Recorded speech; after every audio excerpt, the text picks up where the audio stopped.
সবথেকে কঠিন কাজ হলো মানুষের ছলনা বোঝা। মানুষ হাতে হাত রেখে ছলনা করে, বুকে জড়িয়ে ধরে ছলনা করে, চোখে চোখ রেখে ছলনা করে, ভালোবাসি বলতে বলতে ছলনা করে।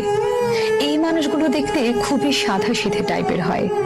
উপরে দেখতে সাধাসিধা হলেও এরা আসলে জাত অভিনেতা।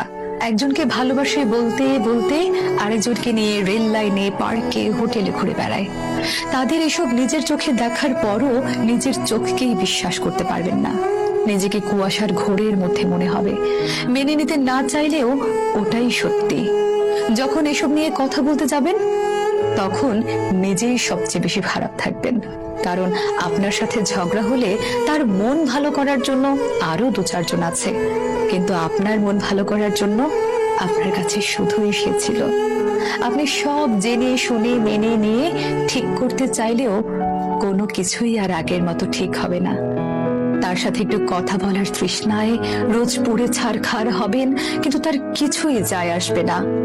মাসের পর মাস যাবে, বছর কেটে যাবে, কিন্তু সে ভুলেও জানতে আসবে না আপনি কেমন আছেন, কেমন করে সহ্য করছেন তার দেওয়া বিরহ যন্ত্রণা। তার দেওয়া বিরহ বিচ্ছেদের আগুনে পুড়তে পুড়তে অনেকটা সময় পর বুঝতে পারবেন আসলে নিজের ভালো নিজেকেই রাখতে হয়। কারো উপর নির্ভর হয়ে থাকলে শুধু জ্বলে পুড়ে ছারখার হতে হয়। তারপর একটা পর্যায়ে ভালো থাকা শিখে যাবেন, তখন আগের মতো আর কাউকে সহজে বিশ্বাস করতে পারবেন না।